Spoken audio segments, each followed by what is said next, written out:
Revelio.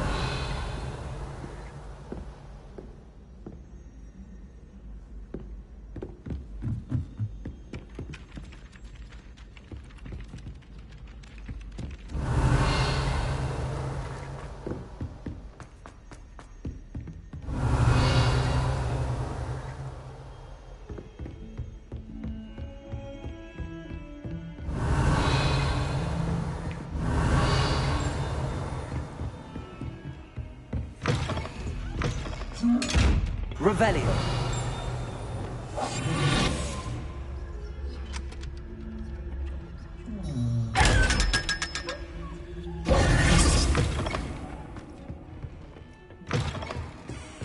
Revelio.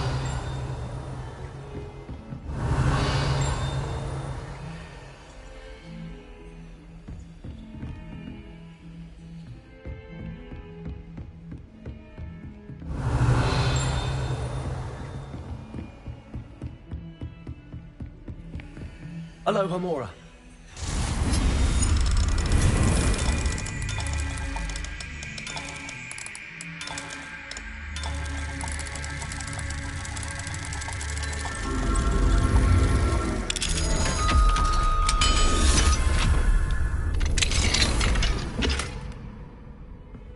Revelio.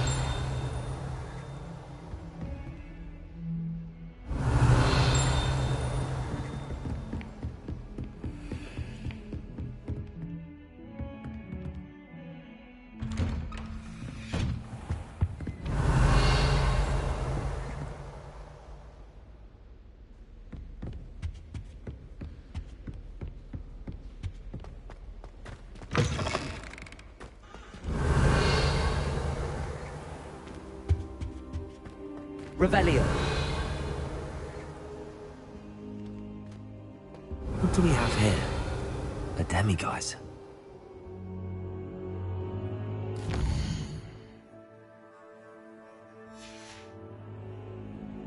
Mine now, demiguise.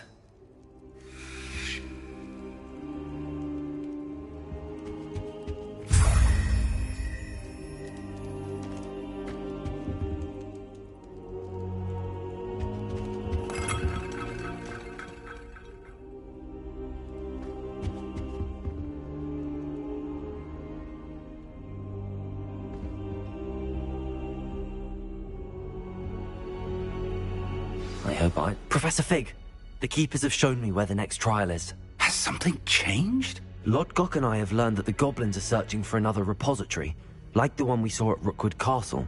And I discovered that they're building massive drills to help in their search. Professor Fitzgerald seemed very concerned. I see. Ranrock clearly knows even more than we suspected. And sir, there's something else. Lodgok knew Miriam. He knew Miriam? They encountered each other at Rookwood Castle. She was doing research. That's where she found the container with the portkey. He liked her so much that he let her leave with it, despite orders from Ranrock. I don't know what to say. She could win over almost anyone. I want to hear more of this. And, in fact, I'd like to speak with Lodgok directly. But we've no time now. Where is the next trial? Believe it or not, it's in the headmaster's office. Incredible. Very well. You'll need the password to get past the stone gargoyle. The headmaster's house elf will know it. I don't know the headmaster's house elf. Will he even speak to me? I imagine he's loyal to the headmaster. He is. So you'll need a disguise. I have just the thing. A polyjuice potion. You'll look and sound like Professor Black. Wait, doesn't polyjuice potion require a bit of the person you want to change into? And take ages to brew? It does. So how do you already have polyjuice potion to change into Professor Black? One never knows when such a thing may come in handy. Let's just say I felt the need to be prepared for anything after my fruitless trip to the ministry on his behalf. Now, time is of the essence. Drink up and I shall explain more.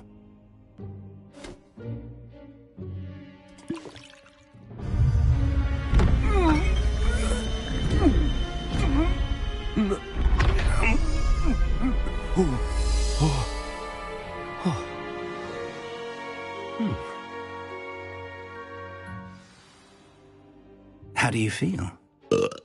Incredible. I won't forget that taste anytime soon. How do I sound? Convincing. I've taken the liberty of transfiguring your robes. As we discussed, you'll need the password from Scrope, who could be anywhere in the castle. You might look for Professor Kagawa. She's taken to badgering the poor elf about Quidditch in the hopes that he can convince Black to change his mind. Thus far, unsuccessfully. I see. But what if Professor Black sees me? Leave him to me. I shall tell him where to meet a liaison from the Ministry in Hogsmeade. That should give you plenty of time. Thank you, Professor. I suppose we'll meet again in the map chamber. It's rather strange to hear gratitude coming from Professor Black. I'll see you there. Now to find the headmaster's house elf.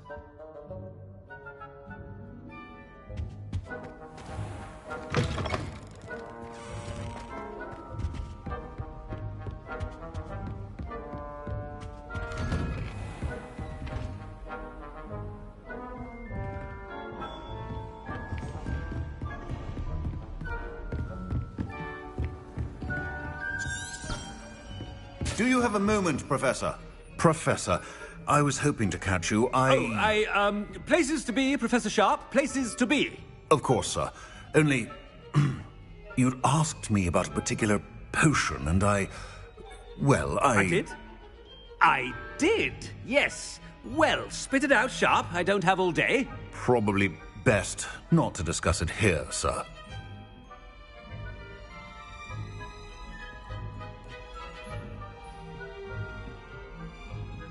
I assure you, Sharp, you may speak freely.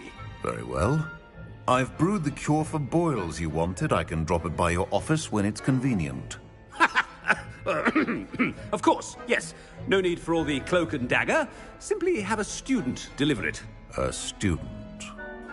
Very well, sir, if you insist. I do. And thank you, Sharp. I just hope you've brewed enough for all my boils.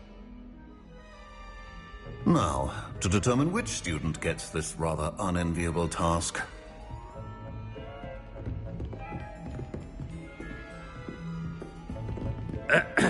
I wonder almost daily why I accepted this appointment from the Ministry.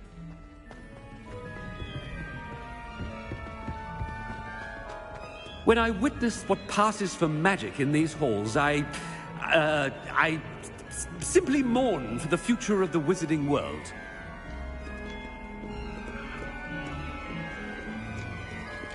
What could the headmaster want? Gareth! Mr. Weasley! What are you doing here? Don't you have, somewhere to be? Oh, Professor! Yes, of course! All sorts of places I'd rather be right now. Do you need something from me? I'm looking for my house elf. Surely you've seen him? Ah, the little one-eared fellow. I saw him heading to the Great Hall moments ago. Muttering on about your, sterling graces, sir. I am watching you, Mr. Weasley. Mr. Redding, who owns Honeydukes, tells me some of his billywig stings recently went missing. Prime potion ingredient. And I know you fancy yourself a skilled potioneer. What? But, sir, I haven't been anywhere near Honeydukes. Bah! That's enough from you. Just know that I have eyes and ears everywhere. On your way, Mr. Weasley.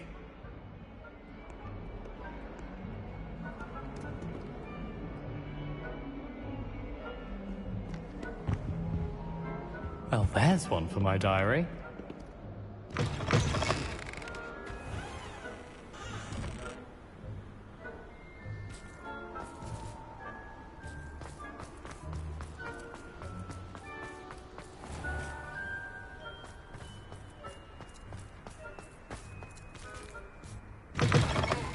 Chewing with your mouth open? Where are your manners?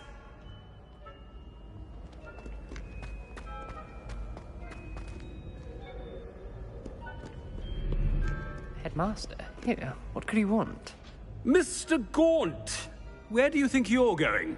I beg your pardon, sir. I'm simply on my way outside. Taking the day off, eh? Typical student, wasting the hours away. I have to write 20 inches on Dittany and its uses. Was heading to the greenhouse. Ah, yes. mixed with bubo tuber pus makes a fine mustache paste. Yes, mustache paste. I find. Are you feeling all right, sir? You don't seem yourself. I assure you I am quite healthy, Gaunt. If I need a medical diagnosis, I shall head to St. Mungo's. Watch yourself, it's the headmaster. Something is very wrong with Professor Black. Dittany and Pooba pus. Moustache paste.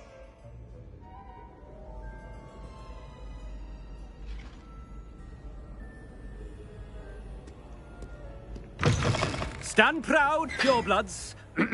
The future is yours. Someone is going to regret this. Professor, a word?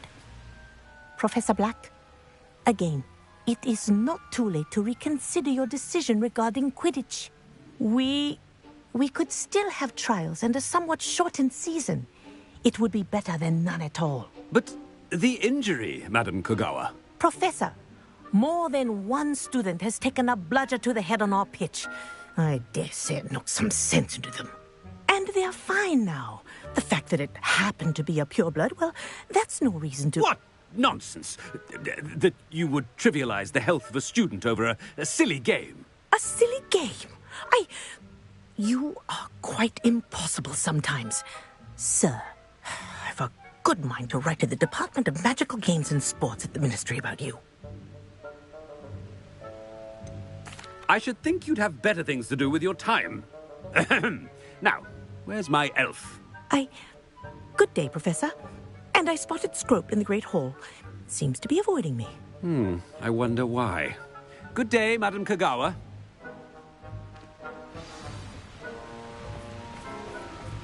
What did we do to deserve him as a headmaster? You call that a shine on those boots? Do better!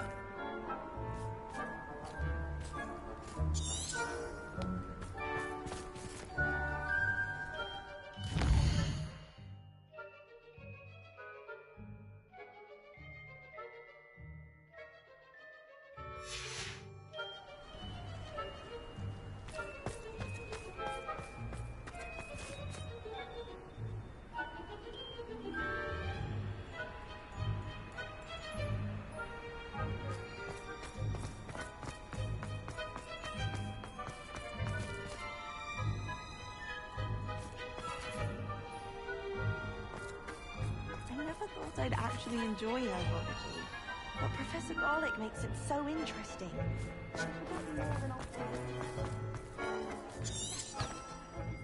Anything I've been doing. Miss Broom, a word. Oh, Professor, this is an interesting surprise. It's Bloom, by the way. Remind me of your area of affinity, Broom. OWLs are swift approaching. Charms, sir. Non-verbal spells. Might work on one that makes me disappear. Well, keep at it, Broom. And before you know it, you'll be as invisible as that new fifth year seems to be. They're not invisible, sir. I've seen them near the library. In fact, they help me with my, heavy books. Speaking of invisible, where's my blasted house elf? Something seems a little off with the headmaster.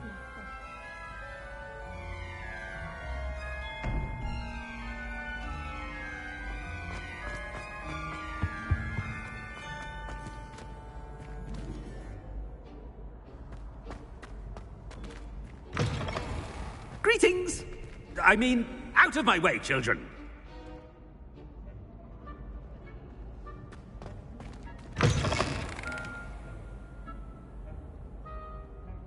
Professor, a word, please. Hello, Professor Black. Ah, Professor Weasley. How delightful to see you. Sir? Since I have you here, I wonder if I might, speak with you about Professor Fig. Oh. Very well. I've decided to give him a bit more, leeway with his time. Leeway, Professor? Are you sure that's wise? I confess I do worry for his students. He's rarely here as it is.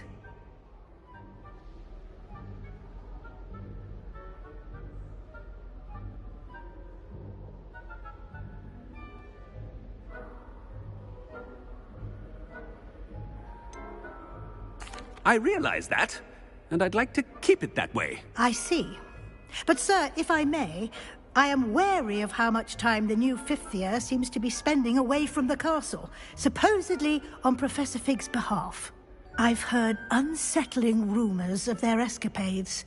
Everything from sneaking into the Forbidden Forest to confronting Ranrock's loyalists and Rookwood's lot. What? Goodness. You cannot believe everything you hear, Professor. No, you cannot. I mean, I shall keep an eye on Fig. You simply keep doing the wonderful job that you're doing. Simply wonderful. Thank you. But I'm happy to look into... Good. That'll be all, Weasley. I mean, Professor Weasley. Good day. A wonderful job. Leeway for Professor Fig. I shall never understand that man. That ought to give Professor Fig some breathing room.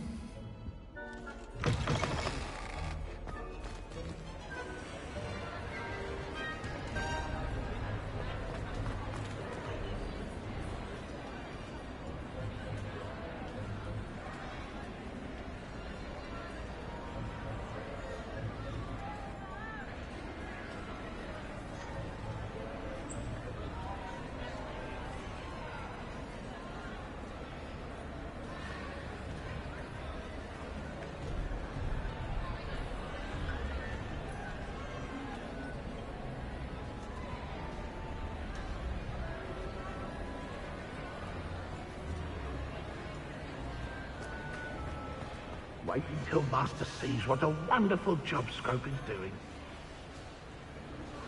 Ahem. Attention, students. I hereby decree that the Great Hall be forthwith decorated in the dignified banners of Hufflepuff. I shall be taking no questions at this time. Or ever.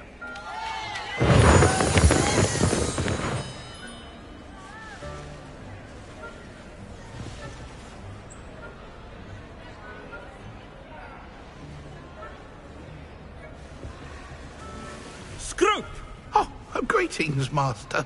Remind me of the password to my office. Oh, but Master made Scrope swear never to tell anyone, even Master himself.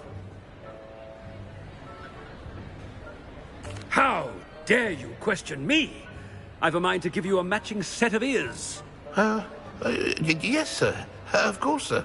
Scrope begs forgiveness. It is the Black family motto, Master. Right. Of course, Master does remember it.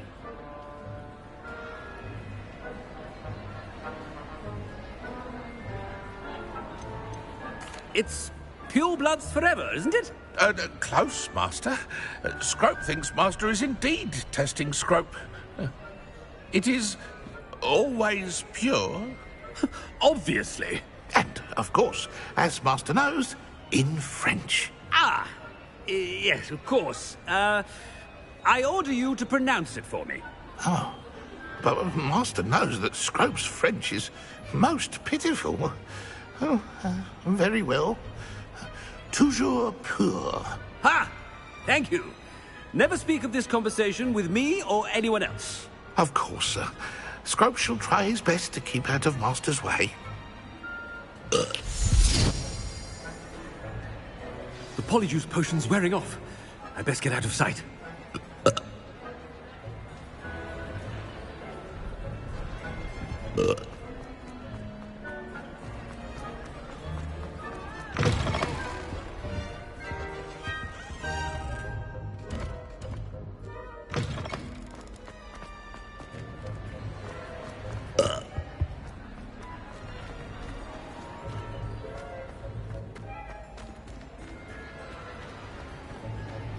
Made it just in time. It's wearing off. Fig was right. I can't believe it worked. Now to speak the password to the gargoyle.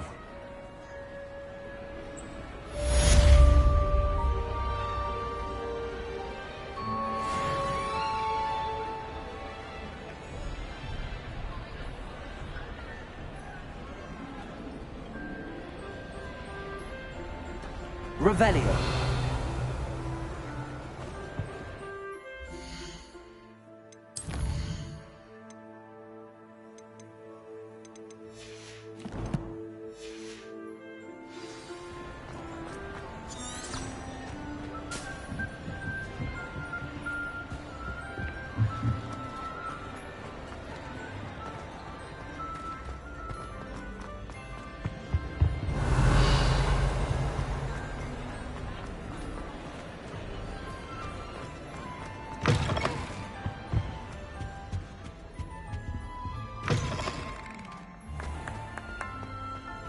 Revelio.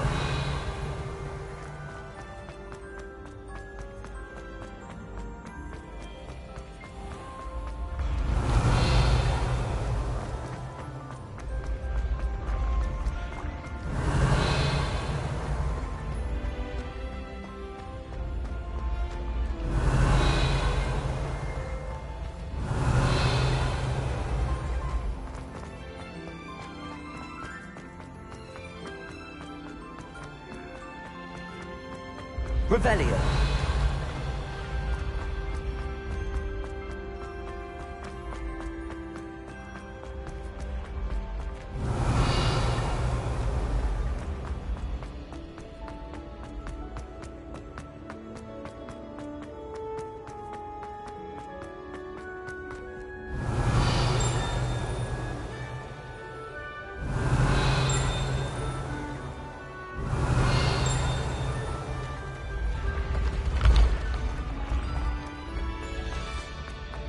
Revelio.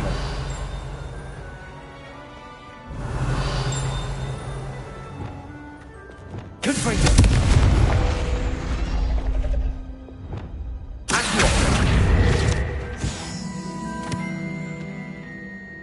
Revelio.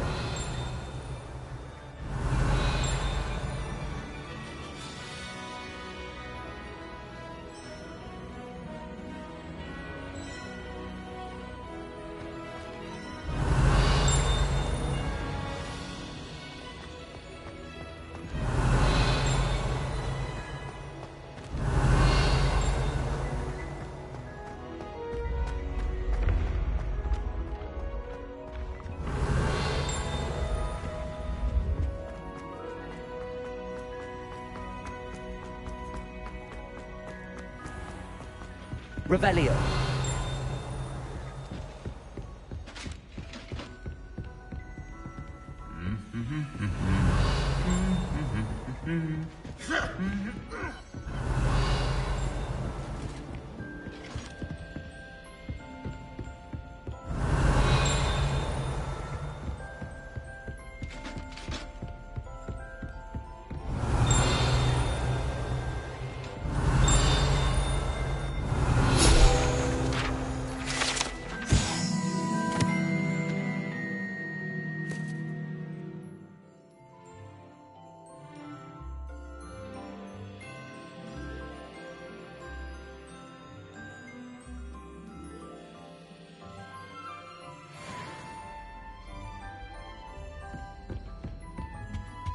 Revelio.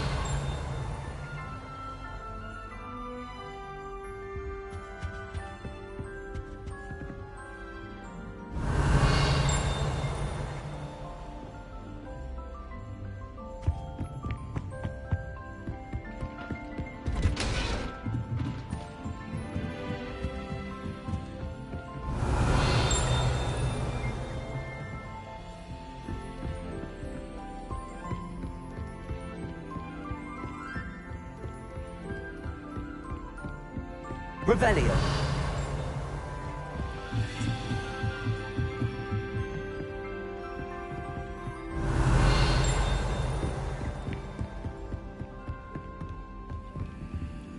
Alohomora.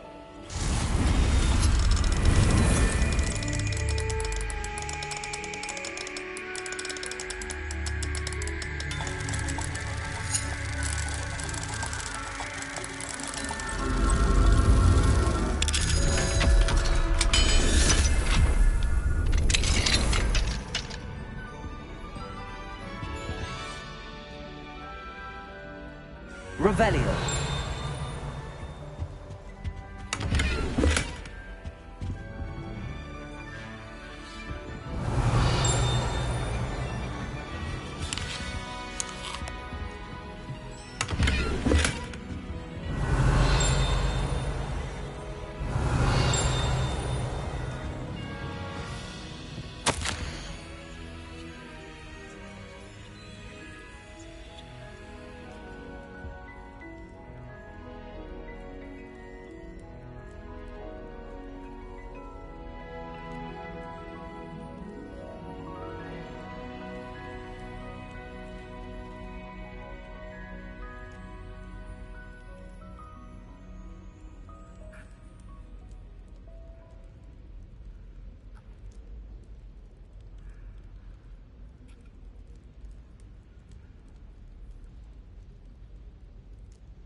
Revelio.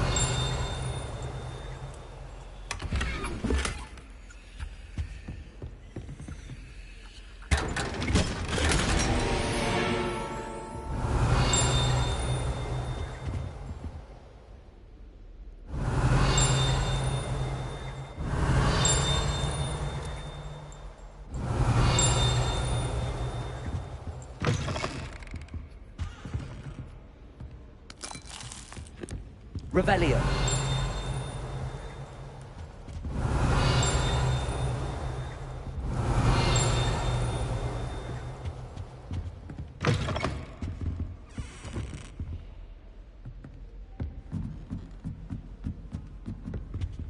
Aloha Mora.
Revelio.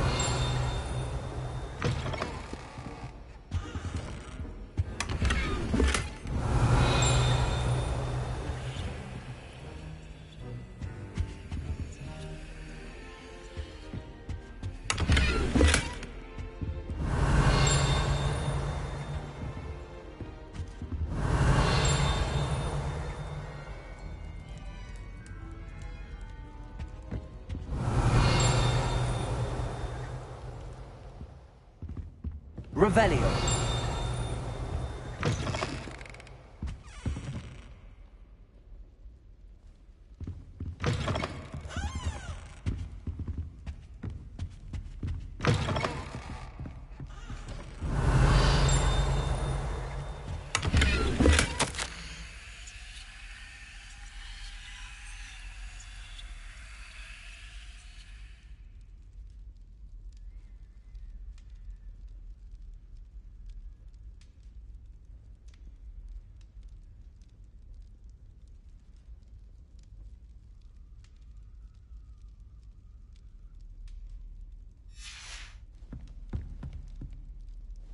Revelio.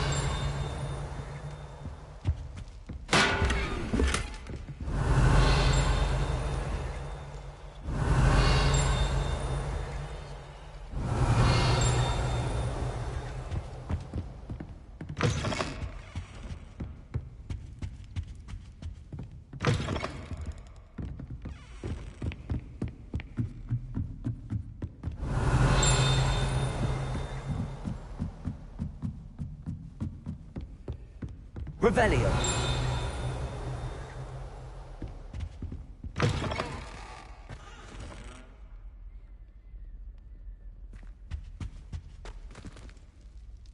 Lumos. The gargoyle. That's where I need to speak the password.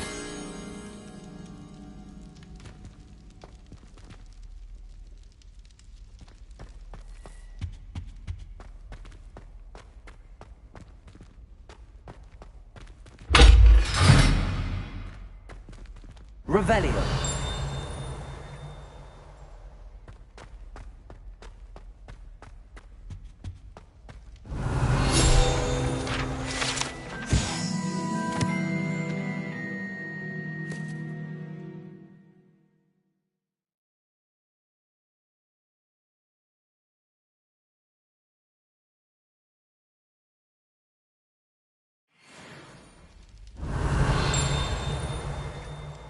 Lumos.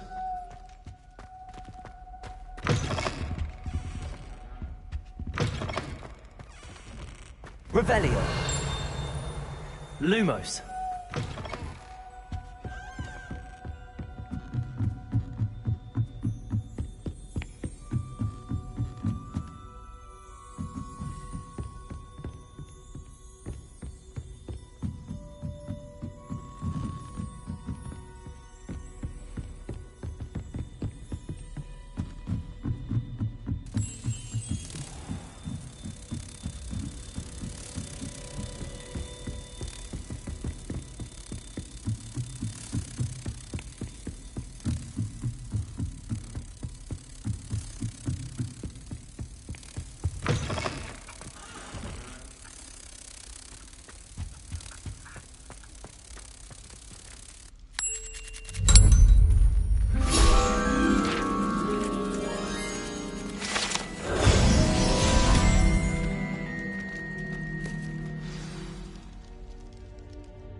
Toujours pure.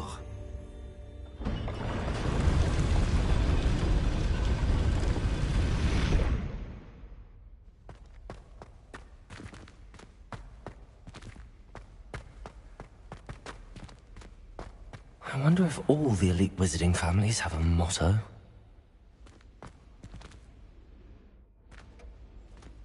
Revelio.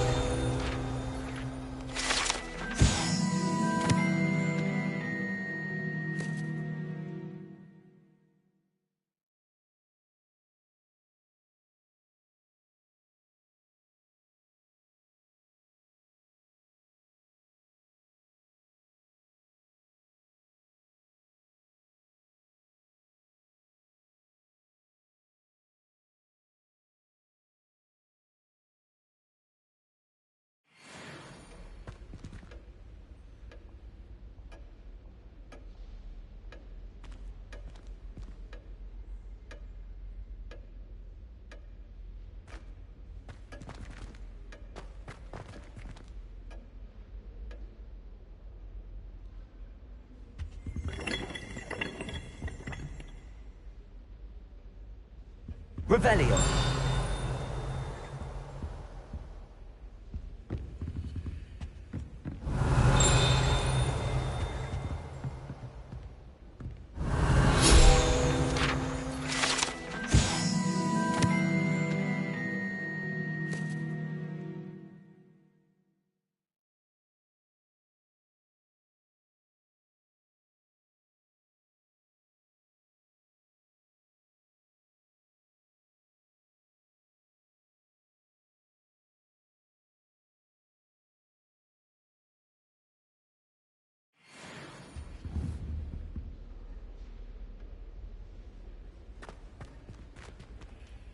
It's good to see you. All thanks to Professor Fig's quick thinking. Now what? Approach the pedestal in the antechamber and read the book that appears. What can I expect to find in the book? A story. I cannot say more. You may recognize some elements of it, as I was inspired by a tale with which many wizarding children are familiar.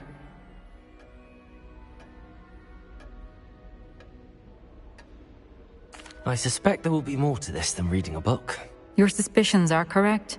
We shall speak when you are finished. Has this been under the headmaster's nose all this time? Revelio.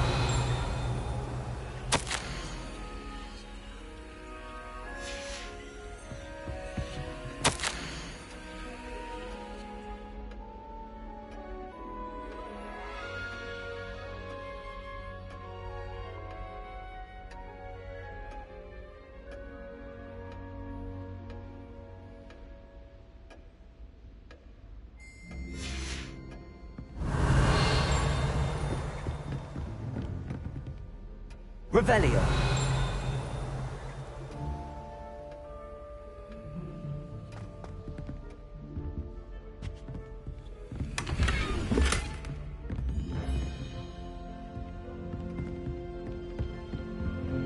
Aloha Mora.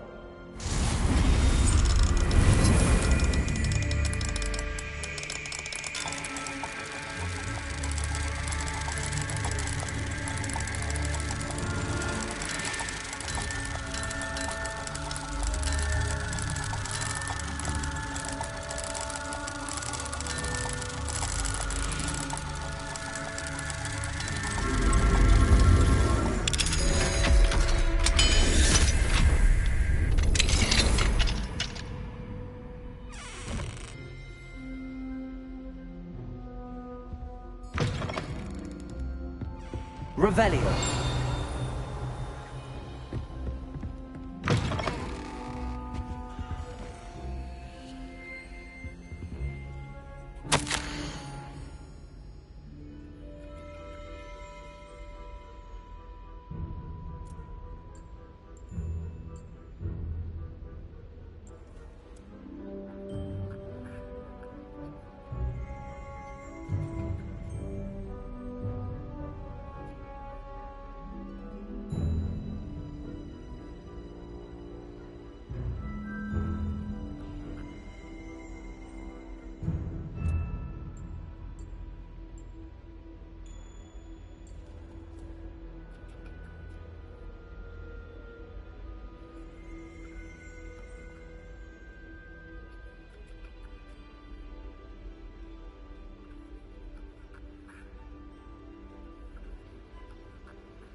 Revelio.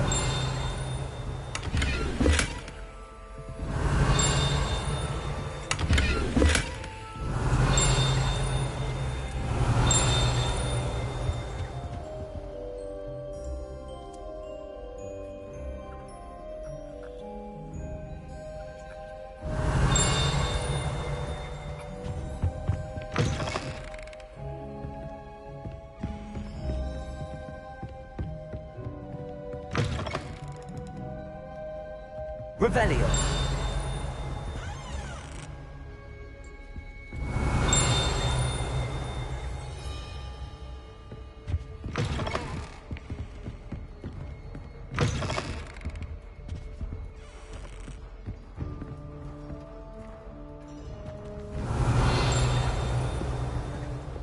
Expelliarmus. Confringo. Bombarda.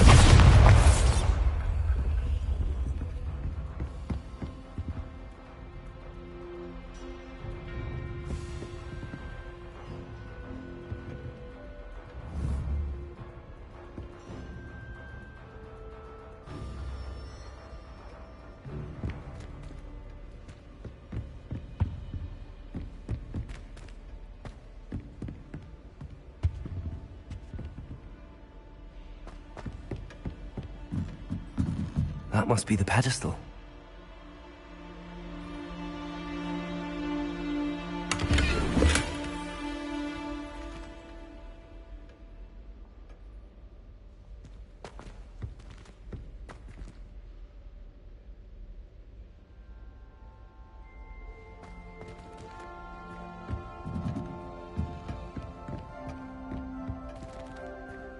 Bombarda.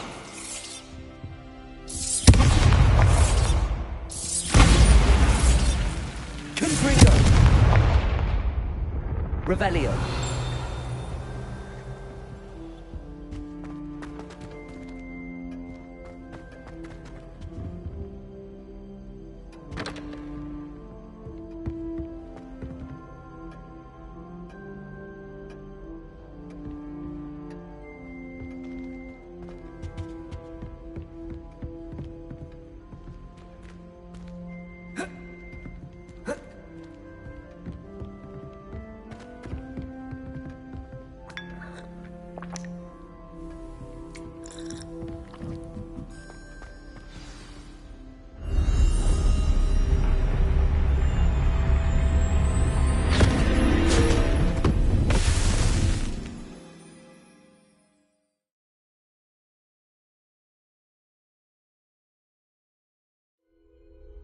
Where am I? Professor Fitzgerald? Can you hear me? I am here. In this place, you may call me Eve. You shall be witness to a fable. Pay attention. Things are not always as they seem. You must move swiftly and cautiously. Use the tools you encounter to find me. The first you will need is a cloak.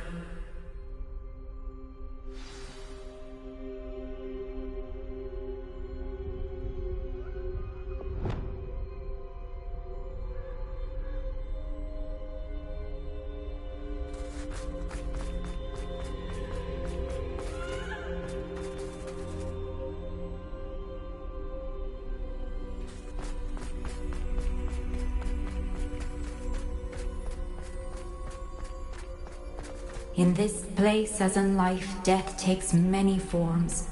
Avoid each of them at all costs.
I should have run when I could. I'd be free by now.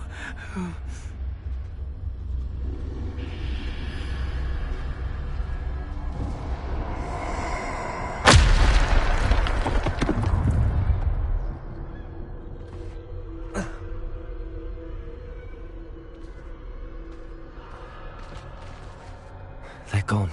For now. I need to get out of here. Where could Neve be?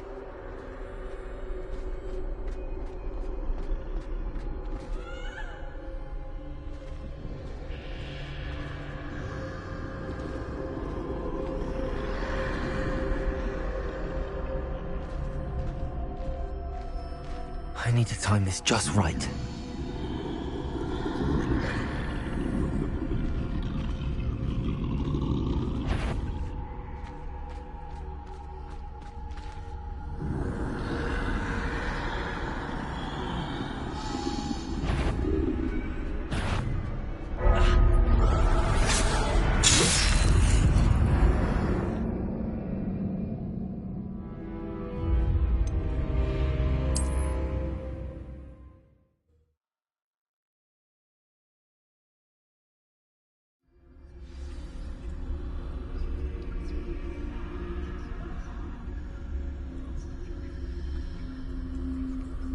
Best move while I can.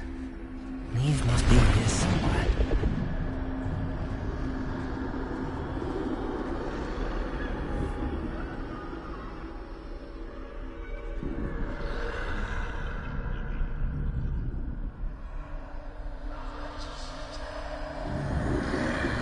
I need to time this just right.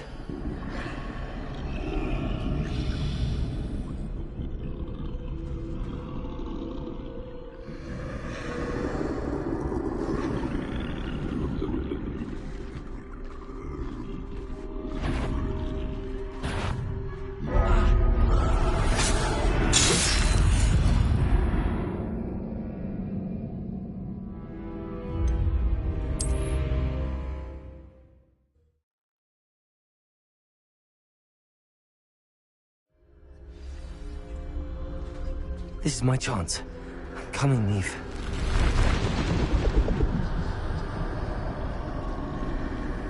I need to time this just right.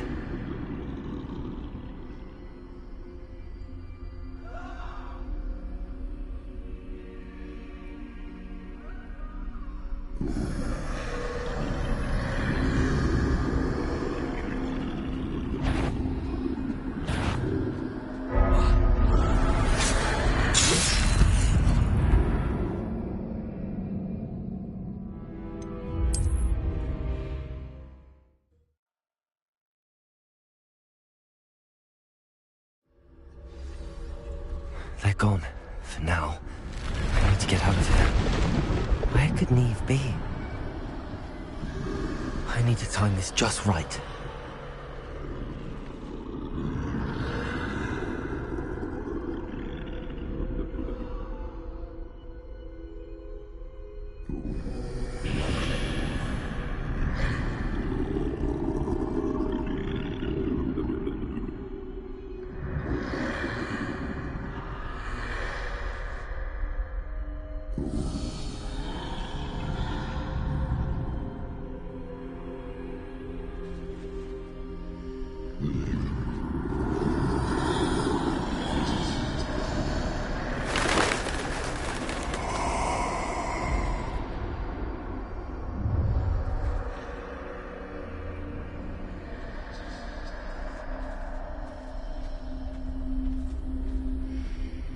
I see.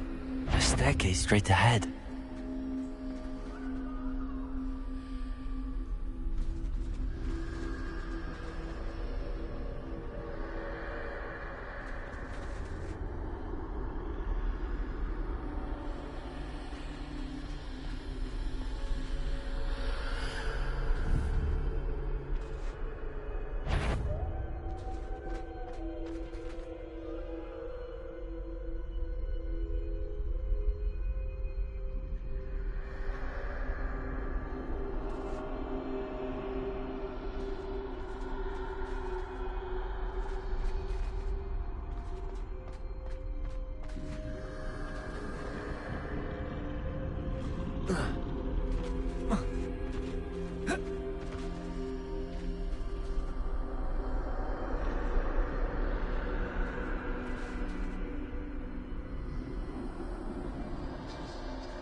A ladder. Perhaps they won't be able to find me if I go up there.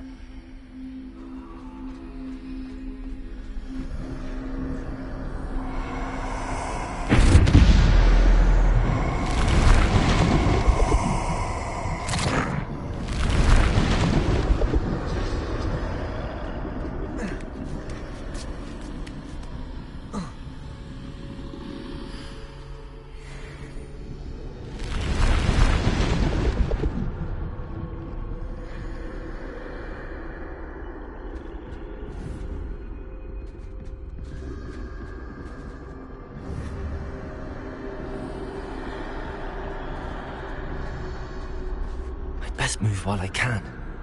Neve must be here somewhere.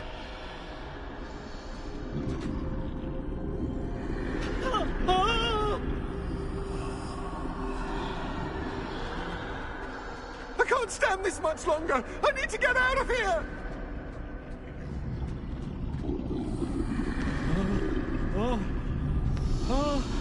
Too many. I must cross this road as fast as I can.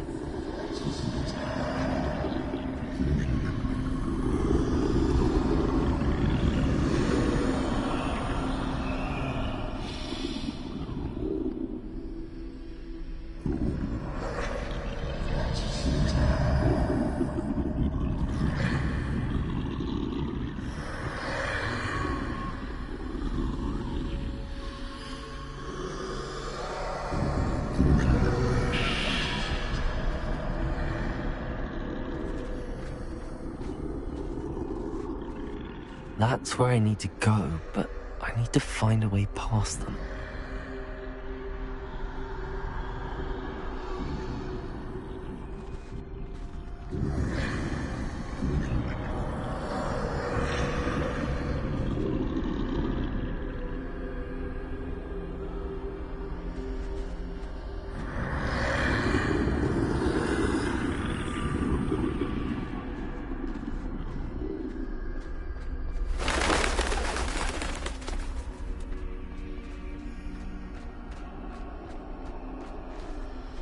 Nothing this way but more danger. There must be a way to find you.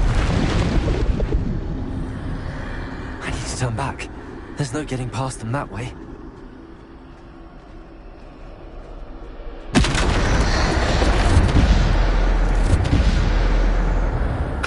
That doorway looks like the only safe way forward.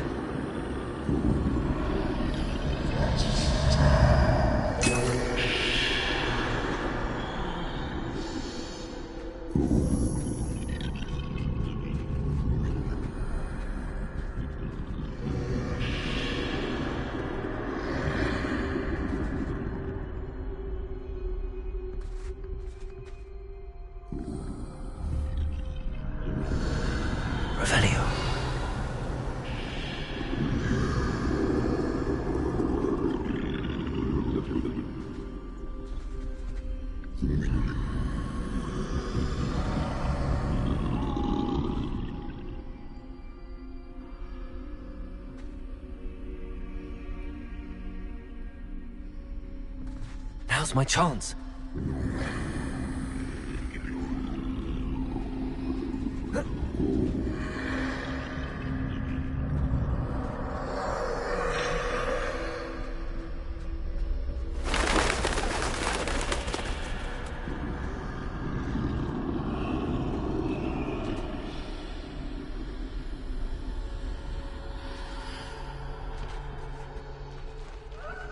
That's the way forward.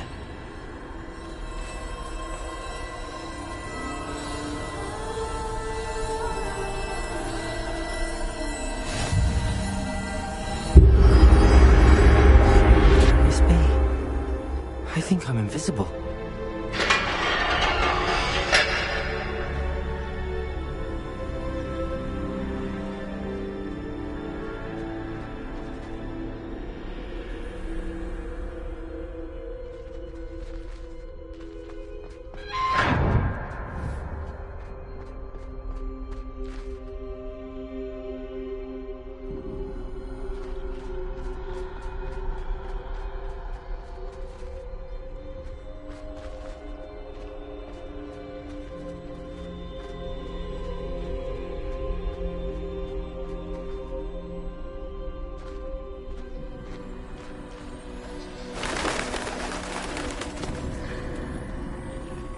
They can't see me at all. I can get closer to them.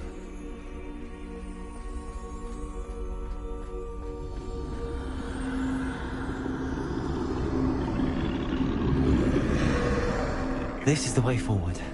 Finally free. Now where are you, Neve?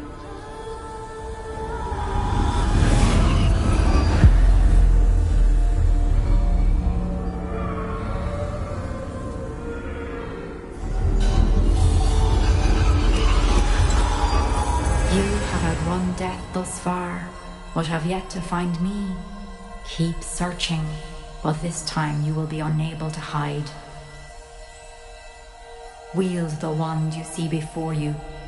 Do not squander its extraordinary power.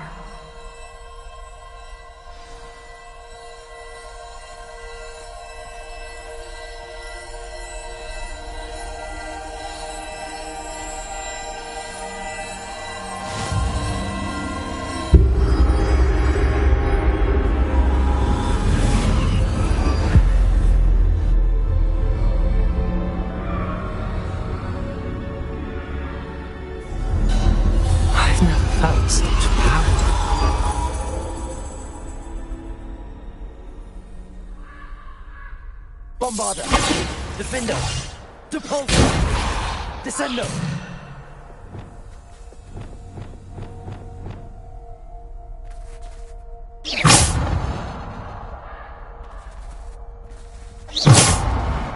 Bombarder!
Defender.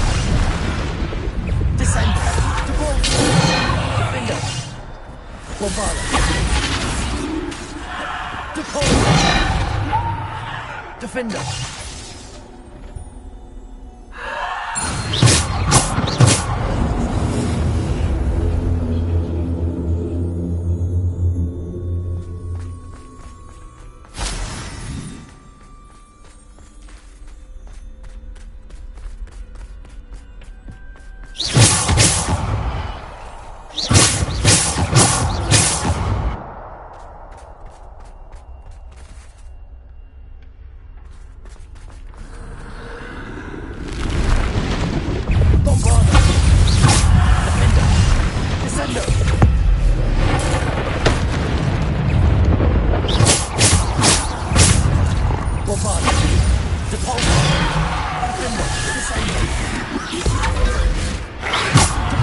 Devolver.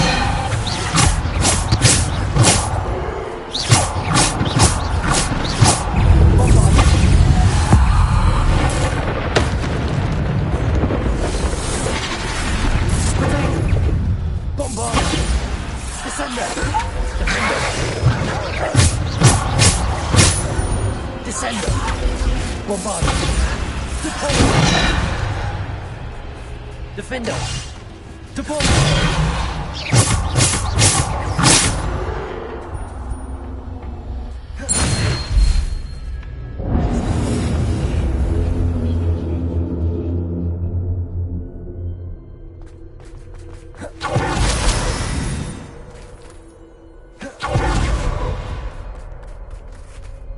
Revelio.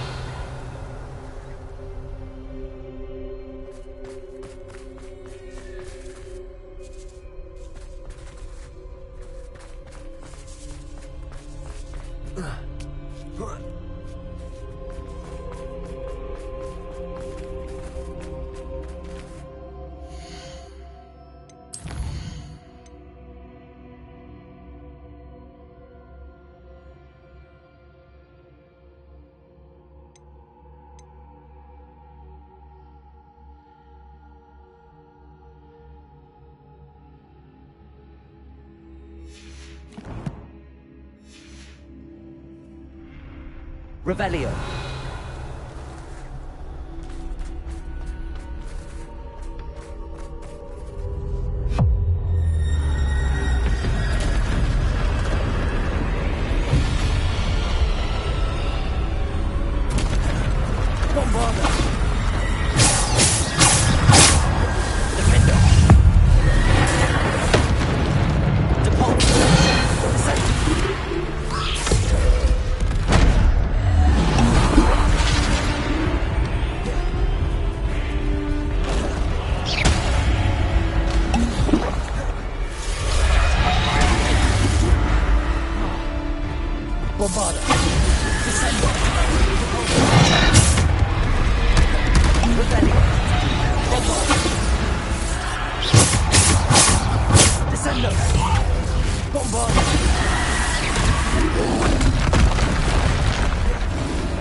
Defender.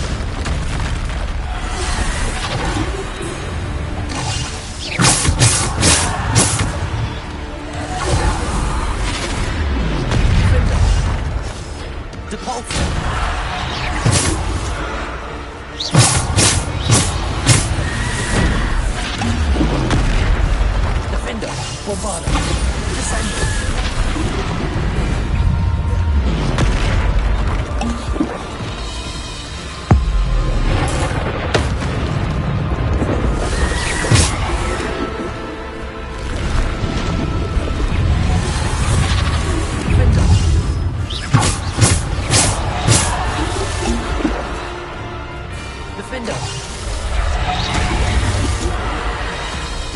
Bombarder!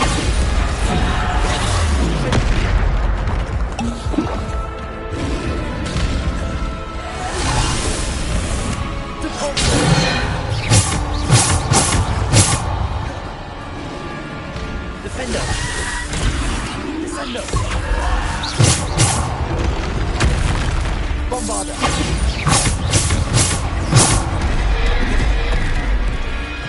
Defender! Bombarder!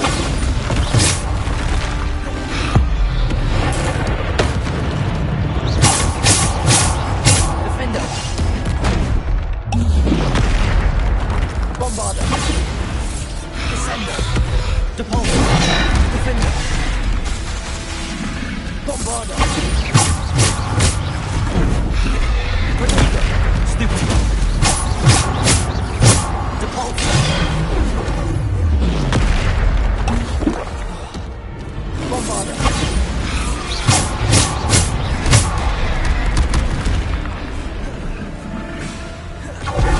Defender! Bombarder!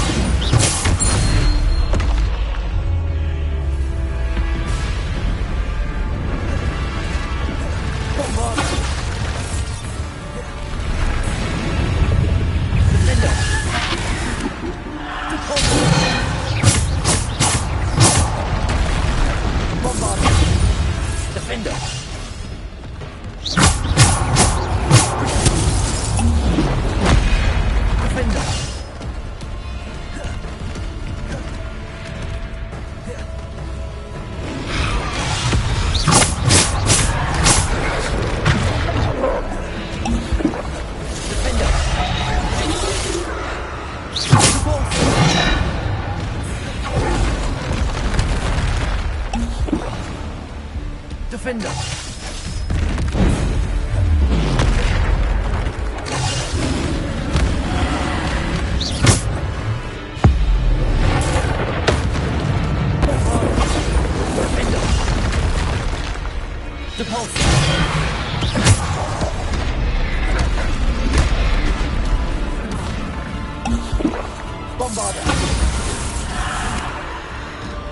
Defender!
Defender!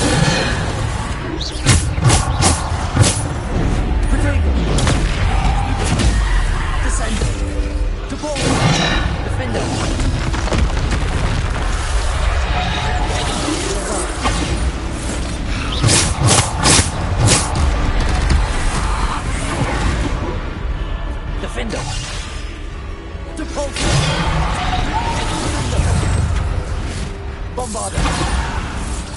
Descender.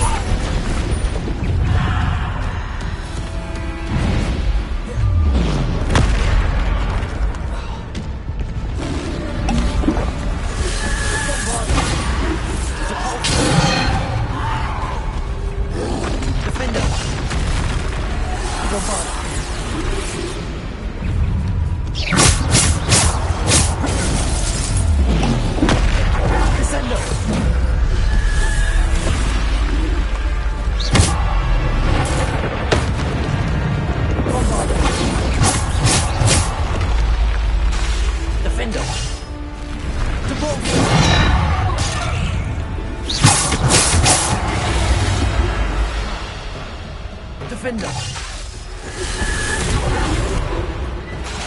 Repulsor. Descender. Bombarder. Descender.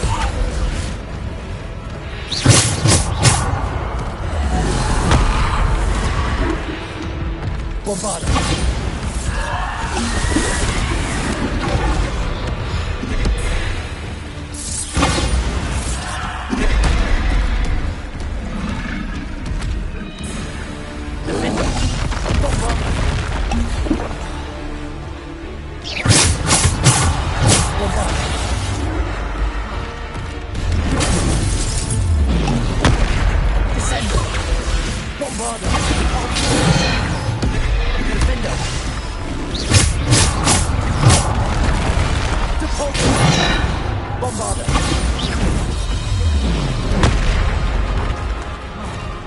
Bombarder.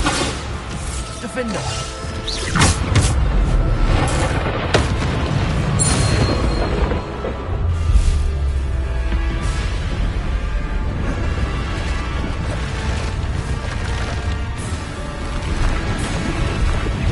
Defender. Bombarder.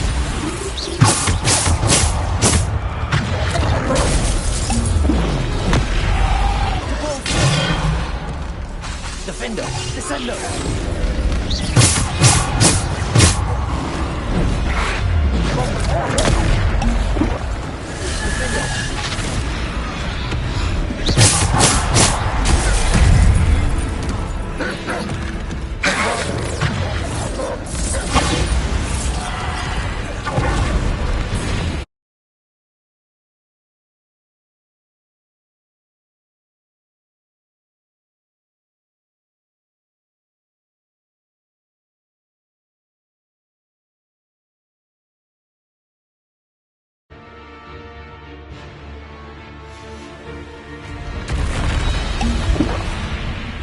Defender. Bombarder.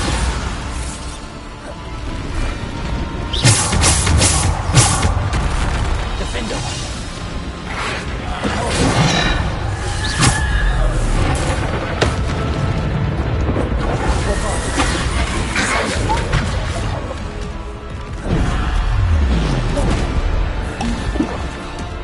Defender.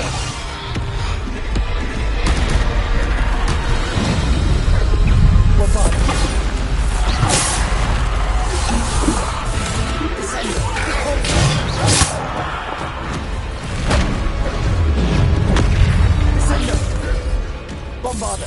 Defender. Bombarder. Defender.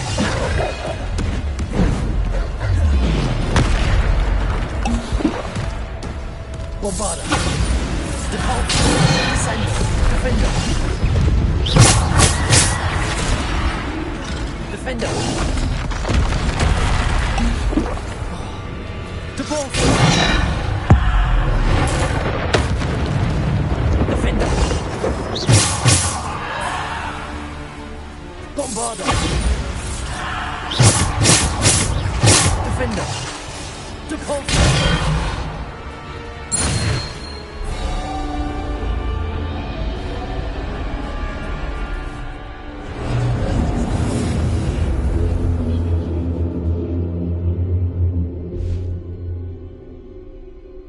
Revelio.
nightmares ahead. Nothing is what it seems.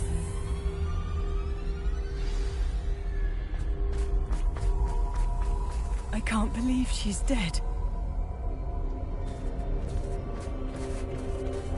Oh, poor Neve. Gone so young. Neve! Why? We won't be the same without her.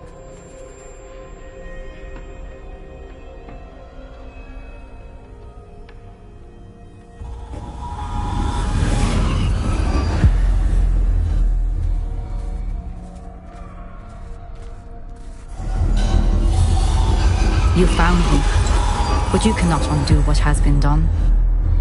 The magic of the stone can only conjure a shadow of my former self.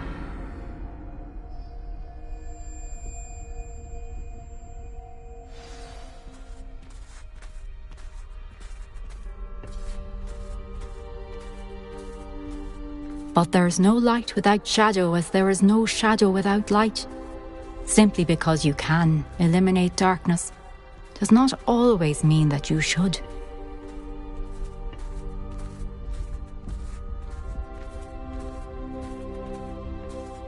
Remember that as you witness my memory.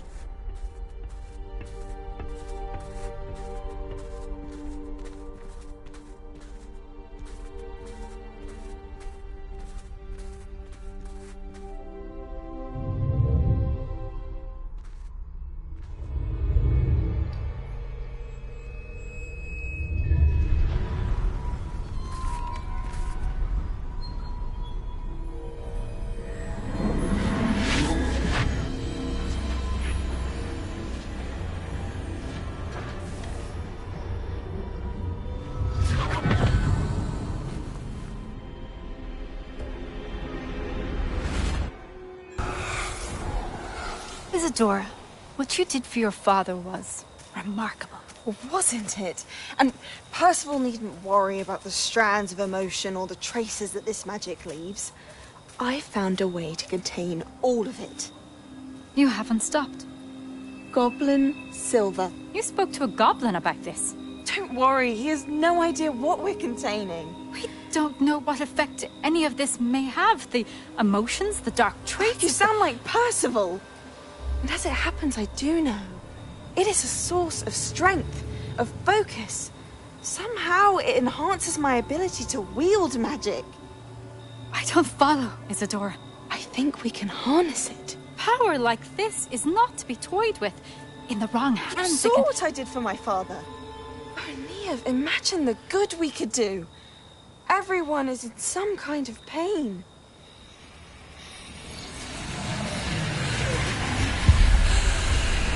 What are you doing?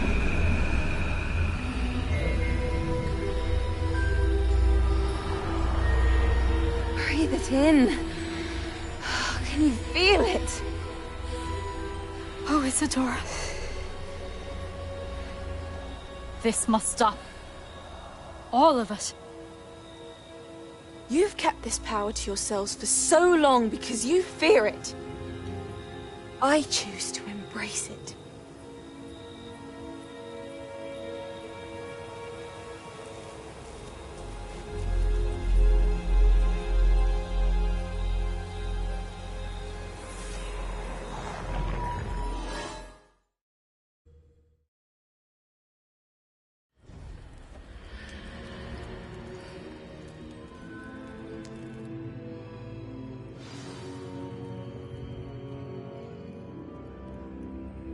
Revelio.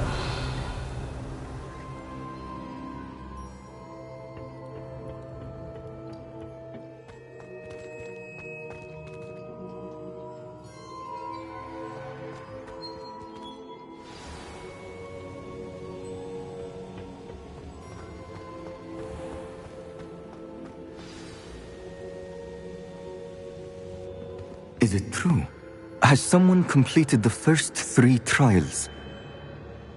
It is, and I have. But you are so... Young? I know. You must be Professor Bakar. I am. Pleased to meet you. The pensive memory I just witnessed, was Isadora inhaling painful emotions? She was. I was amazed to see that it seemed to give her some sort of power, and that she could harness it. But how? I worry that you seem more intrigued than repulsed. I hesitate to reveal the location of my pensive to someone who, perhaps, has yet to understand the responsibility of power. I can assure you, Professor, I do. In fact, what you don't yet know is that a dangerous goblin called Ranrock has accessed the repository at Rookwood Castle. He has learned to harness the contents of it as a source of immense power. He plans to use that power against wizardkind. We have no time to waste. I see. Nonetheless, the knowledge you shall gain after you witness my memories is too valuable to share without further consideration. I shall require time to confer with the other keepers. It seems we have no choice but to wait, frustrating as it is. I heard what you told Professor Bakar. Isadora was inhaling emotions to gain power? She was. And she pulled emotions, as she did from her father, from Professor Fitzgerald, without permission. Monstrous. What's more, she said that she found a way to store the traces of magic she extracted in goblin silver. The repositories? Possibly. There's something I didn't get a chance to tell you earlier. Ranrock has been digging at locations tied to the 5 names he found in the journals of a goblin metalworker named Bragball. 5 names? The Keepers, and who else? Isadora Morganac? Precisely. That's how he's been one step ahead of us. Gringotts, the Tower, Rookwood Castle. If the Keepers won't tell you where the next trial is yet, I say we at least maintain a watch on Ranrock. Perhaps he'll lead us to more information. Perhaps. I hope to hear from Lodgok soon. I haven't heard anything since I learned of the drills. Oh, and as you've probably guessed by now, your polyjuice plan worked like a charm. I knew it would. I may have done too good a job distracting Black. I had no idea he can't hold his fire whiskey.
I shouldn't have reacted so bitterly about your goblin friend. I apologize. I hope we can finish what we started with the triptych. Please meet me at the southern coast.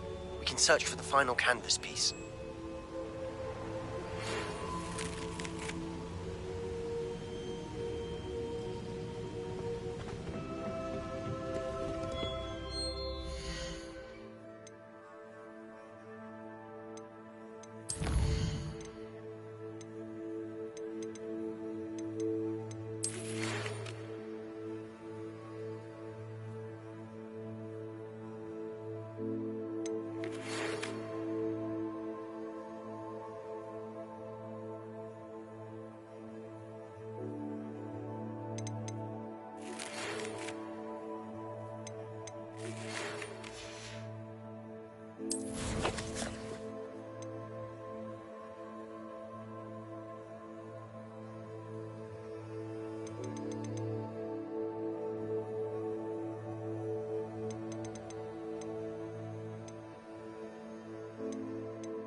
plenty of opportunity to pursue anything.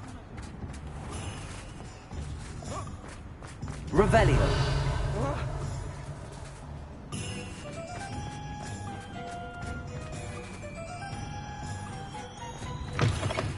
Hello again. Wonderful to see you. As before, I've arranged a special price on the broom upgrade for you.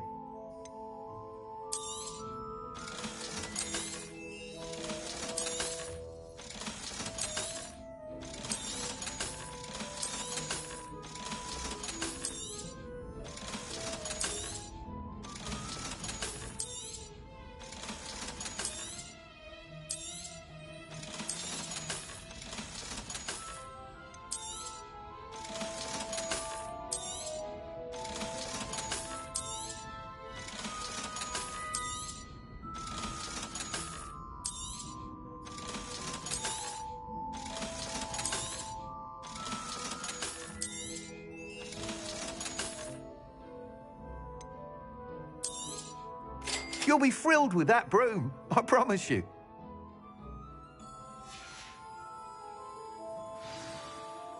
You're all set with the new upgrade. I can't wait to hear what you think. This may sound presumptuous, but... You'd like me to report back with even more flight details.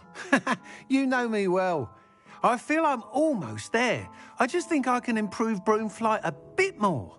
Miss Ray's is running a time trial at the South Coast course. Not ideal, really, what with rumours of Ranrock's lot and Ashwinders infiltrating the place. However, if you're flying high above them, you should be all right, I think. I'm not worried, Mr. Weeks. I'll see if I can find Imelda. I hope you are able to complete these trials. I have a feeling this final upgrade is going to be a sweeping success. Do be careful, of course. I shall look forward to hearing from you soon. I look forward to our next meeting. Perhaps I could test out my new upgrade on the way.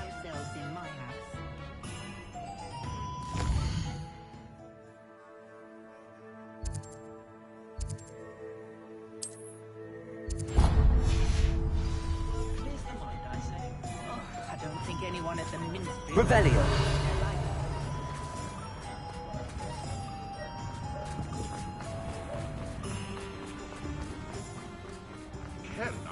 Aloha Mora.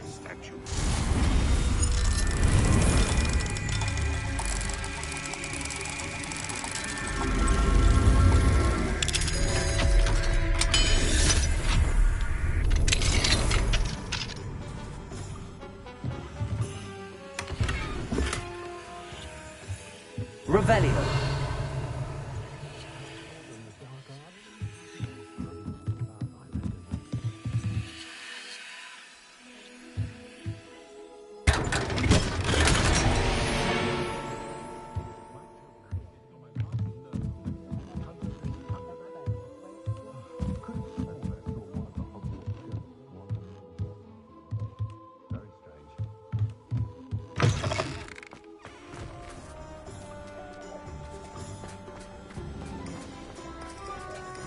Are you not listening to me? Pardon me, sir, but about those curious demiguise statues I've seen. What? Who are you? Why do you ask?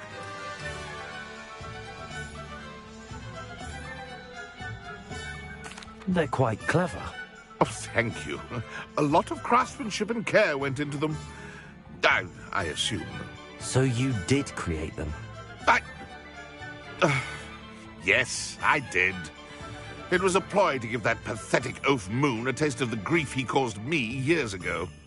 You are the one who's been pilfering them. I am, at the request of Mr. Moon. I received your owl on your stationery. Ah, well, fitting Moon would enlist a student. Too cowardly to do it himself. Hasn't changed a bit. Even when we were at school, he was a cowardly bully. Gave me a horrible nickname, which I shan't repeat. I was thrilled when we left school and he seemed gone for good. Then I started seeing him around Hogsmeade. It was too much. Even if I do take satisfaction in that his life's destiny was to be a lowly caretaker.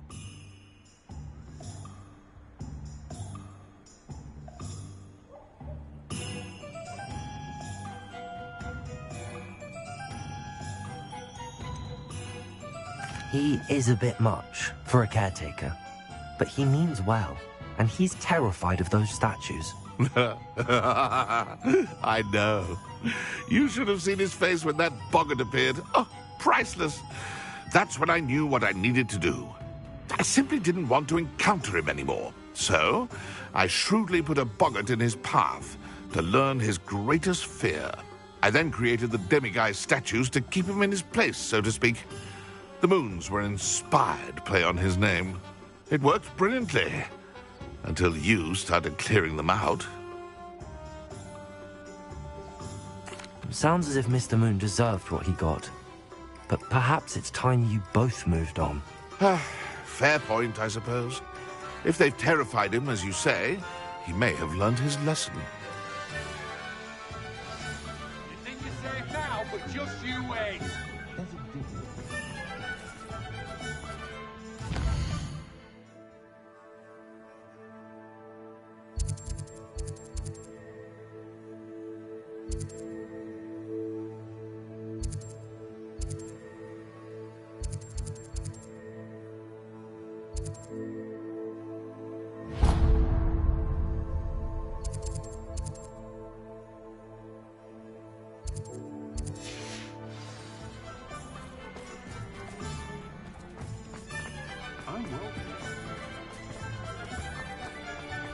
Revelio.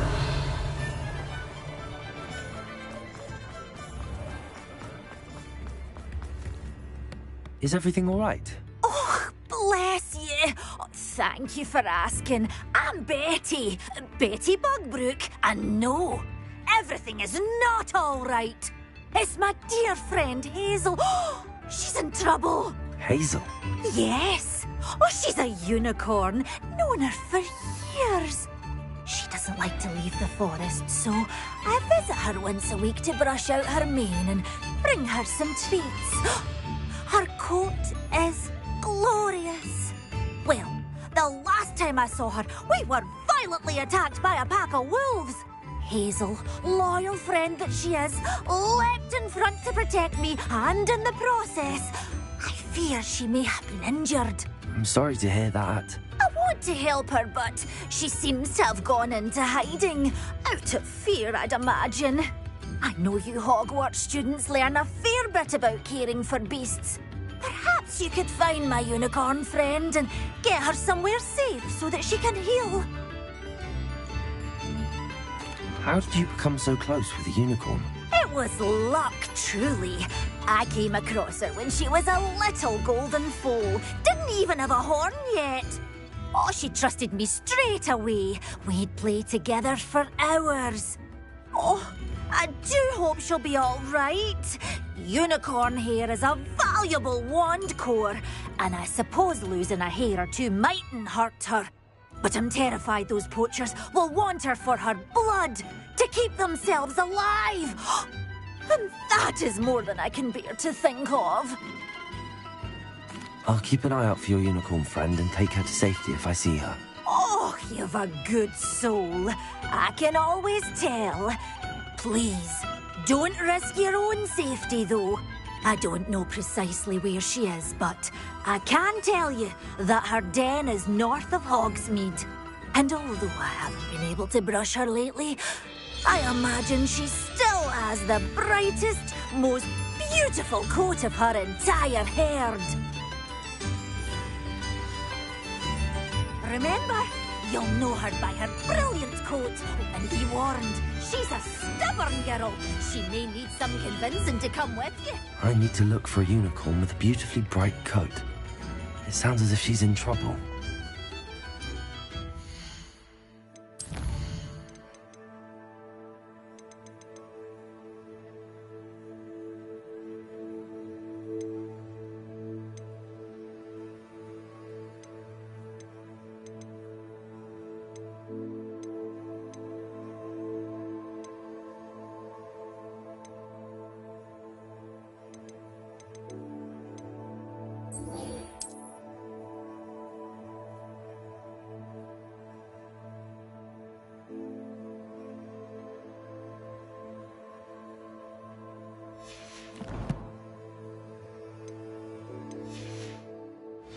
Revelio.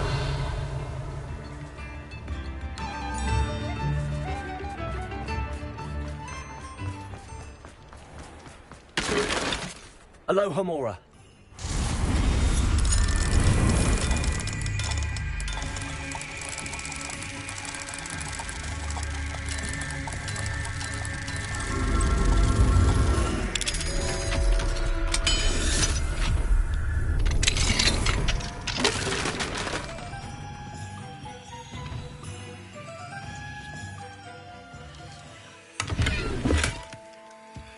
Revelio.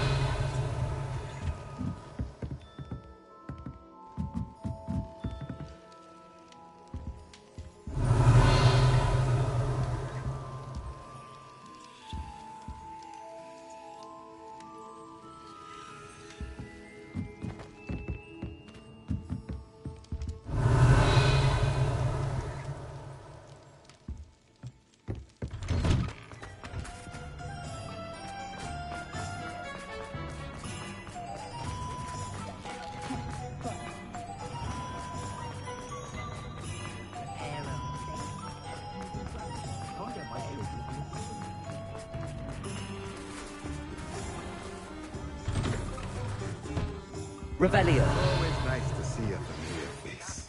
It's the key to saving Anne. I know it. Meet me outside of Feldcroft as soon as you can. Let's look at what we have, shall we?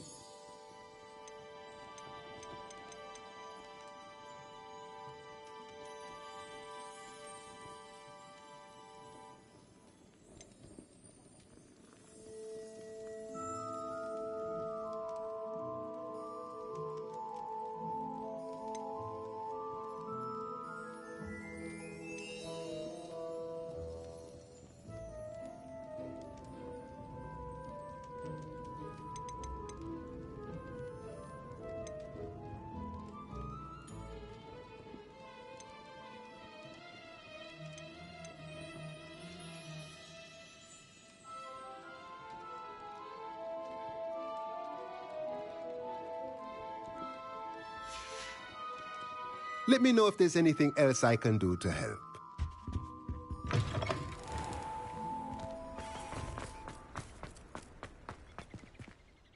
Revelio.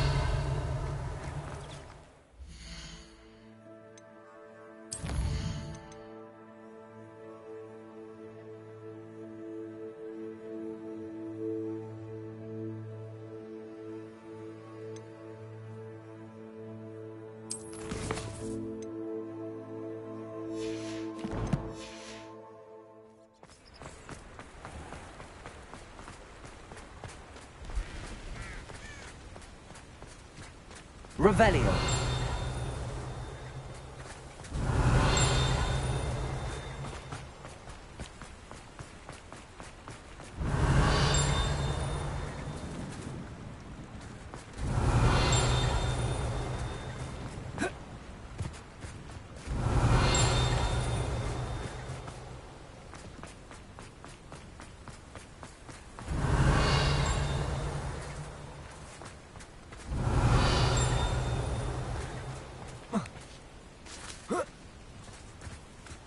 Revelio.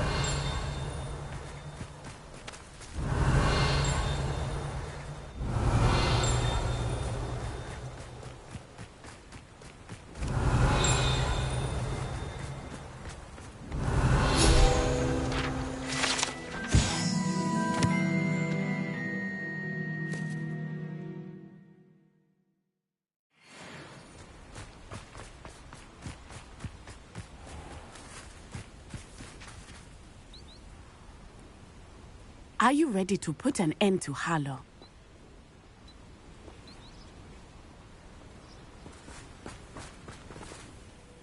I'm ready to do what's needed to take Harlow down. I know you have a plan. We must gather information from the friends of Mr. Bickle that Archie and Mrs. Bickle mentioned. Agabus Filbert, Otto Dibble, and Mr. and Mrs. Rabe. All right. I suggest that you speak with each of them while I head to the Hogshead. I saw some Ashwinders heading there. And as my mother would never go near the Hog's Head, she is less likely to learn of my activities than if I were to wander the village questioning its residents.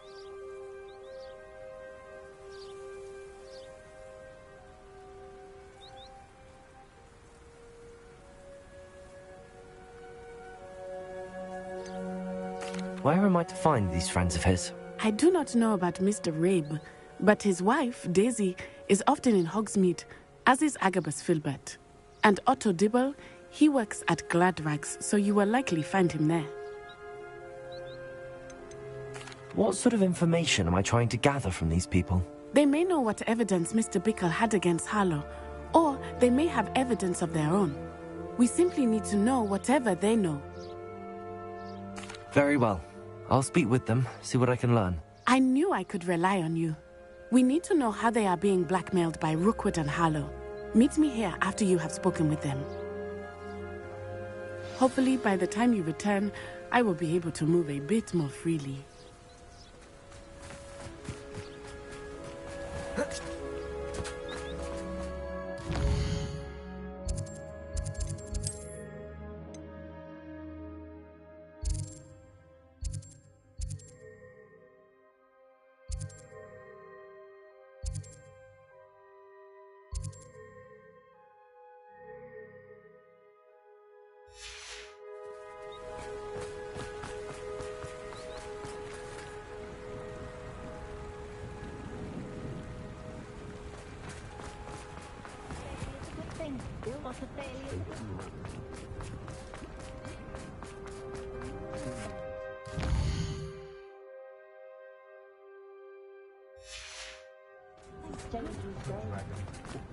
Revelio.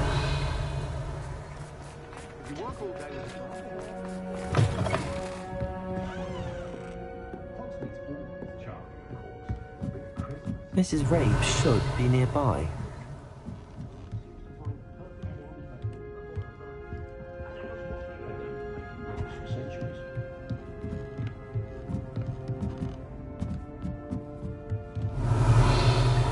Oh, Isco, what have I done? Mrs. Rabe, I wondered if I might speak with you about Theophilus Harlow. I'm a friend of the Bickles and I'm trying to gather evidence against him. Poor Joanna and little Archie. And now Harlow has taken my darling Isco. What do you mean? Why? I'm a security guard at Gringotts, and my husband is a curse breaker for them. Harlow approached me about helping him extort my colleagues into giving him treasures from the vaults. And you declined? Of course I declined. Repeatedly. I thought they'd given up, until I came home one night and found my husband gone, and a note affixed to my door with a knife. The note stated that I only had a few days to reconsider helping with some banking needs, and that my husband would appreciate it if I acted quickly. But the help Harlow wants is help that I cannot give, and my dearest Isco is paying the price.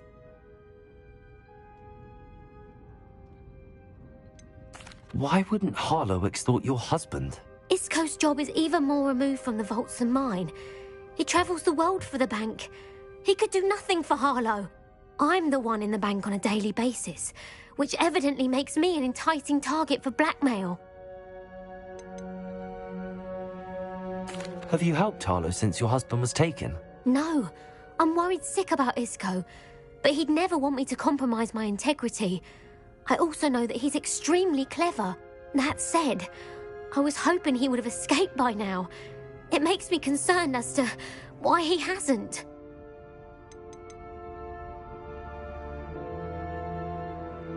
Are you sure the note means that your husband was kidnapped? What else could it possibly mean? Besides, I came home to find that someone had trampled the daisies in our garden. It may sound silly, but those were Isco's pride and joy. He would never have let that happen. Thank you, Mrs. Rabe. Knowing the lengths that Harlow will go to is helpful, albeit more than disturbing. Mr. Bickle was trying to help us, but now he's gone. I don't know what to do. I shall do all I can to get evidence against Harlow, Mrs. Rabe. Very well. Here's the note I received. You must be careful as well. Please don't put yourself in danger.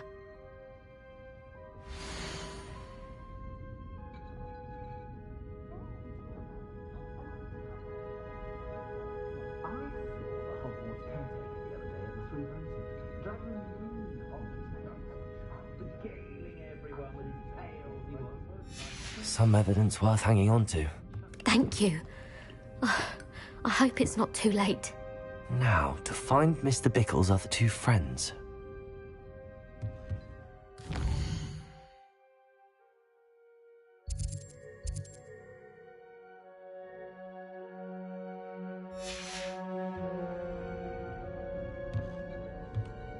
Revelio.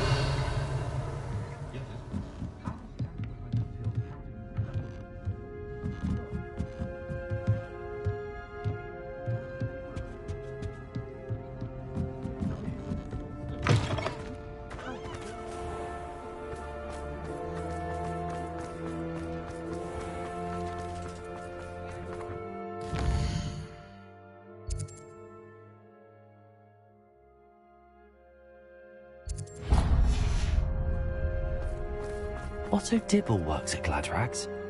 I should check there.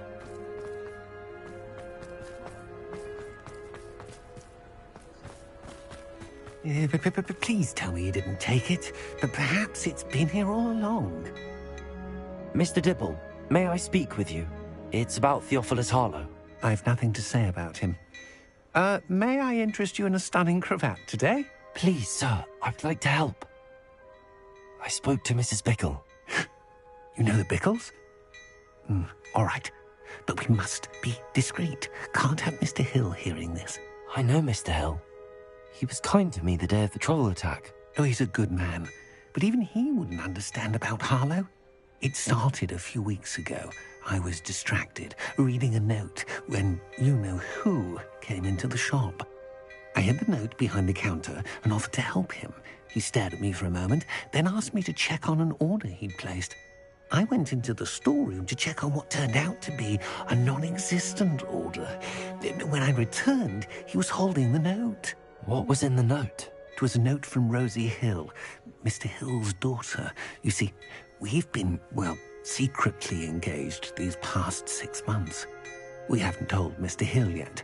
I dare say he has higher hopes for her. Harlow advised me in no uncertain terms that my relationship with Rosie, not to mention my employment here, depended upon my cooperation. What does he ask you to do? It all happened so quickly.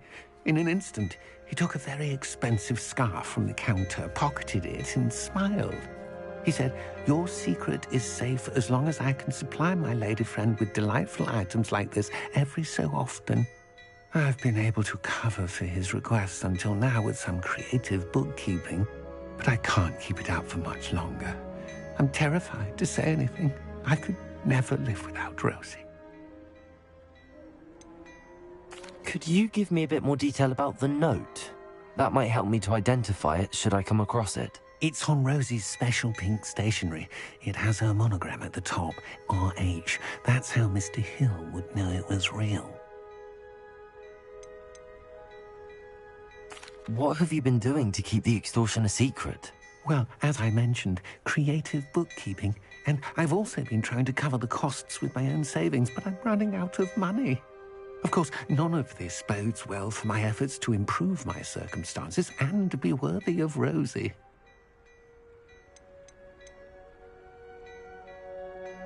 I met Mr. Hill the day of the troll attack. He was kind to me. Why don't you just tell him? He's a lovely man. But when it comes to Rosie, I fear he loses all perspective. He'd see this as a grave betrayal. I'd lose my job instantly, and Rosie as well. Thank you for telling me. I'm gathering evidence to take Harlow down. I would love nothing more than to see him rotting in Azkaban, but be careful. He's an awful man and incredibly dangerous. As for Rosie's letter, should you happen upon it, I have committed it to memory. You may destroy it immediately. Understood. Now hurry off before Mr. Hill returns. Where was I? We're on the right track. Now to find the last of Mr. Bickle's friends.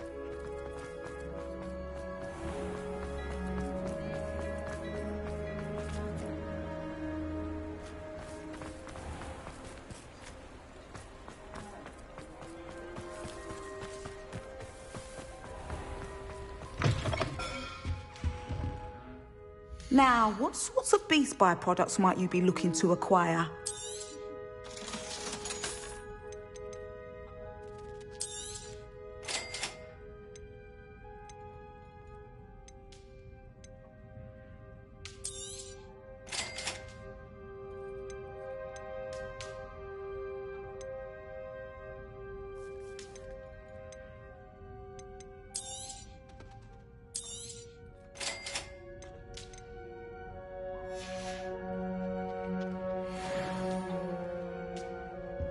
Revelio.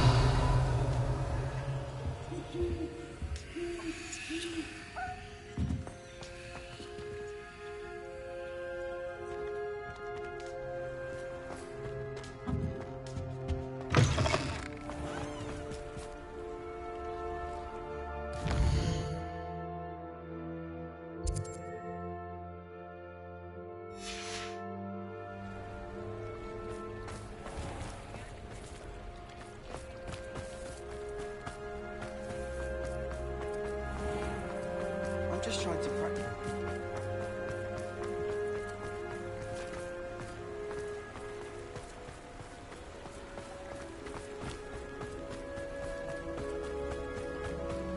Revelio.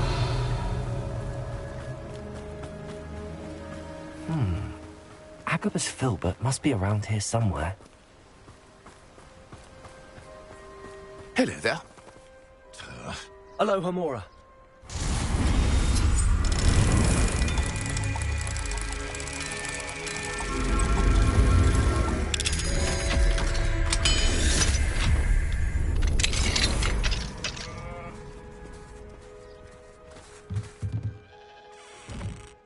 Revelio.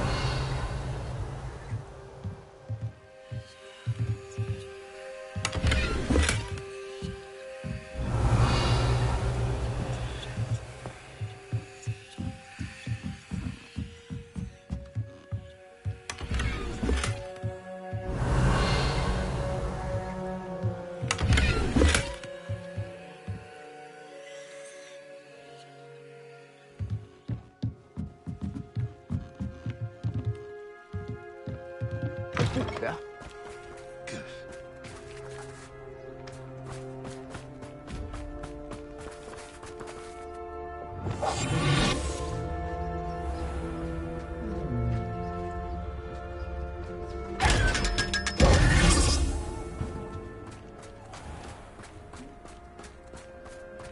Hello there. Excuse me, Mr. Filbert. I wondered if I might speak with you about your dealings with Theophilus Harlow.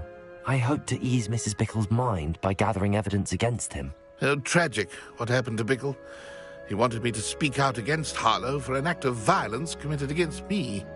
But I feared Harlow's retaliation, and so I refused.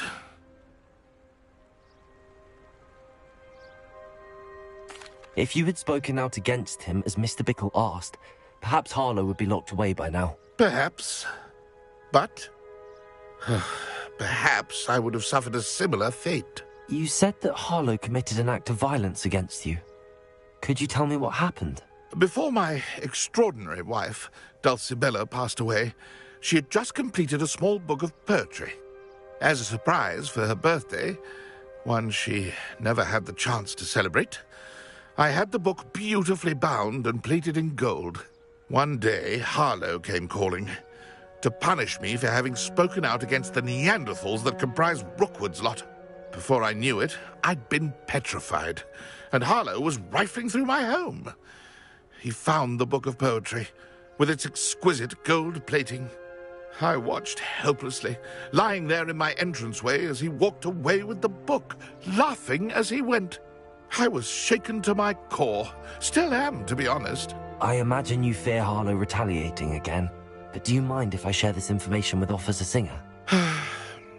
I suppose I have no choice. This extortion can't go on forever. You can pass it on to anyone who may be willing to help. Harlow does not like people talking, as you already know. I've spoken with Mr. Bickle's friends. Now to find Natty.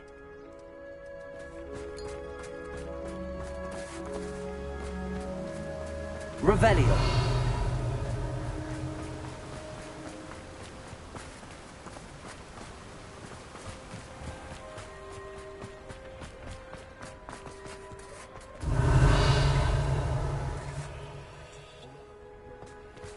Aloha Mora.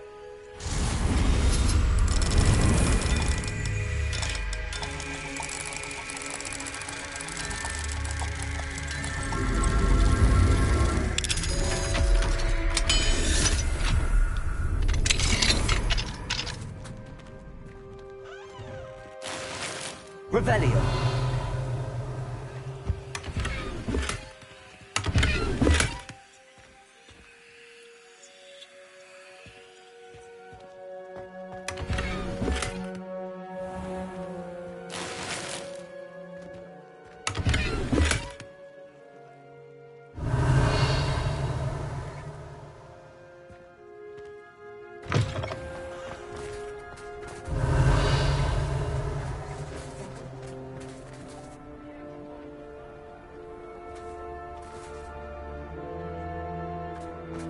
Revelio.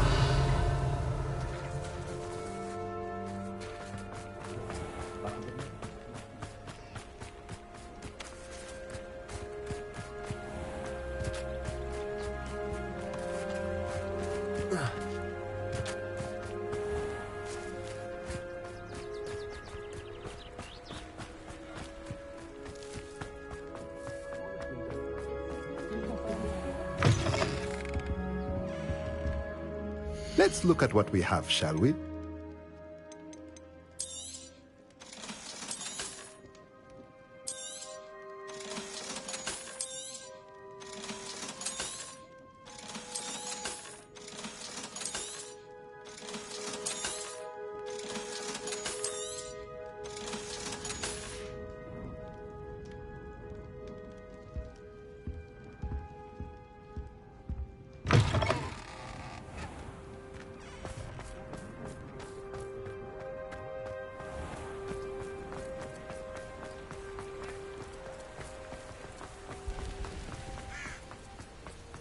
It's not like Natty to be late. She said she was going to the Hog's Head.